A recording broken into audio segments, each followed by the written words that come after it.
Hello everyone, welcome to YouTube channel study with Satyan Singh. Students, इस class में हम बात करने वाले हैं क्लास 9 की साइंस का चैप्टर 1 है जिसका नाम है साउंड यानी ध्वनि। ये हमारा इस चैप्टर का लेक्चर नंबर 3 होने वाला है। इसमें हम डिस्कस करेंगे ध्वनि तरंगों के कुछ गुण हैं।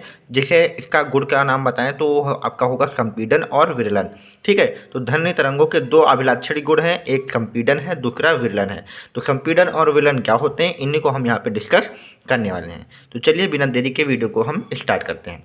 तो सबसे पहले हम यहाँ पे आपको ध्वनि तरंग के बारे में थोड़ा सा जो होगा हम आपको डिटेल दे देते हैं कि ध्वनि तरंग आखिर होती क्या है। फिर हम आपको संपीडन और विलयन को समझाते हैं। ठीक है, तो ध्वनि जैसे लिखा है कि ध्वनि जो हमारी है एक प्रकार की तरंग है। और ये किस प्रकार की तरंग है, तो यह एक यांत्रिक तरंग है। और इसके पहले मैंने आपको यांत्रिक तरंगों के दो प्रकार बताए थे, जो कि एक होता है हमारा अनुदैर्ध्य और एक होता है हमारा अनुप्रस्थ। तो ध्वनि तरंग जो हमारी है वो यांत्रिक तरंग है, और यांत्रिक तरंग में भी कौन सी तरंग है, अनुदैर्ध्य तरंग है। ठीक है, तो ध्यान रखना है। तो हम यहाँ पे सबसे पहले यहाँ पे पढ़ते हैं कि ध्वनि को हम तरंग के रूप में जानते हैं, यानी जो ध्वनि हमारी है वो एक प्रकार की क्या है, तरंग है। और तरंग क्या करती है, एक विक्षोभ है जो कंपमान वस्तु द्वारा उत्पन्न होती है।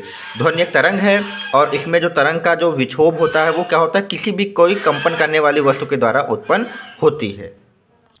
यानी हम जब किसी वस्तु को हम कंपित करेंगे तो उसके अंदर से ध्वनि तरंगे उत्पन्न होंगी। ठीक है, तो यही कहने का मतलब है कि अगर आपको ध्वनि तरंग उत्पन्न करना है तो आपको किसी न किसी स्वरित्र से उसको क्या कराना होगा, कंपन कराना होगा, तब जाके आपकी तरंगे जो उत्पन्न होंगी वो ध्वनि तरंगे होंगी। और आगे यहाँ पे लिखा भी है कि यह अनुदैर्ध्य तरंगे होती हैं और इनमें संपीडन और विरलन से बनती है। यानी जो ध्वनि तरंगे होती हैं वो संपीडन और विरलन से बनती हैं। तो यही मैं आपको बताने वाला हूँ कि संपीडन और विरलन क्या होता है। तो आगे मैं आपको यहाँ पे यही समझाऊंगा। इसके पहले मैं आपको यहाँ पे बता देता हूँ कि ध्वनि तरंगे यांत्रिक हैं, मैंने बता दिया। और ध्वनि तरंगों के संचरण के लिए आपको पता होना चाहिए कि माध्यम की आवश्यकता होती है, क्योंकि यांत्रिक तरंगे जितनी भी होती हैं उन सभी को माध्यम की आवश्यकता होती है। ध्वनि तरंग भी आपकी यांत्रिक तरंग है, तो इसका मतलब है इसको भी माध्यम की आवश्यकता होगी। ठीक है, तो सबसे सामान्य माध्यम जो ध्वनि के लिए होता है आप लोगों के आसपास जो होता है वायु होती है। ठीक है, लेकिन अगर हम बात करें कि ध्वनि की जो गति होगी सर्वाधिक किसमें होगी, तो वो आपकी ठोस में होगी, उसके बाद द्रव में और उसके बाद गैस में। कहने का मतलब है कि ध्वनि सबसे तेज उस अवस्था में चलेगी जिसमें वायु के कण या किसी भी चीज़ के कण हैं, पदार्थ के कण हैं, पास पास होते हैं। तो ठोस में जो कण होते हैं वो काफ़ी पास पास होते हैं, इसलिए इसमें सबसे ज़्यादा गति होती है। और गैस में सबसे कम होते हैं, इसलिए इसमें सबसे कम होती है।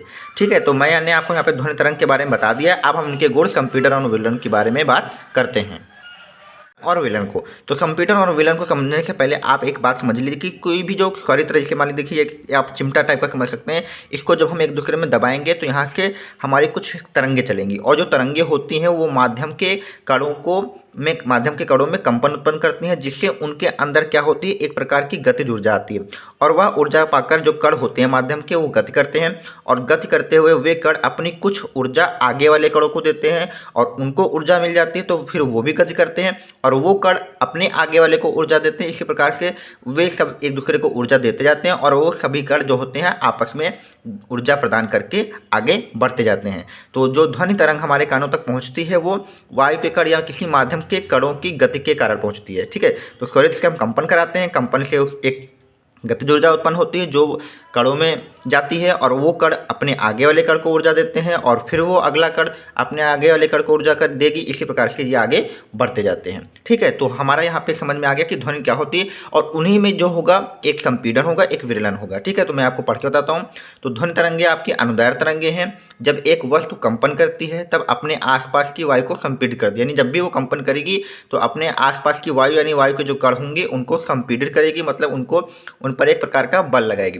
इस प्रकार वायु के कण एक दूसरे के पास पास आ जाते हैं, जिससे उच्च दाब व घनत्व का क्षेत्र बनता है, जिसे संपीडन कहते हैं। यानी जब भी कोई स्वरित्र को, जैसे मान लेते हैं ये एग्जाम्पल स्वरित्र लिया है, इसको हम जब कंपन कराएंगे तो वो अपने आसपास की वायु को संपीडित करेगी, मतलब उसको ऊर्जा देगी। इससे क्या होगा कि जो वायु के कण होंगे वो काफ़ी पास पास आएंगे, और अगर वायु के कण पास पास आएंगे तो अधिक प्रेशर बनेगा, यानी उच्च दाब बनेगा, और उससे क्या होगा, और घनत्व भी उच्च बन जाएगा। तो जहाँ पर वायु के कण पास पास आ जाएं, उच्च दाब बन जाए और घनत्व भी अधिक हो जाए, उसे हम संपीडन कहेंगे।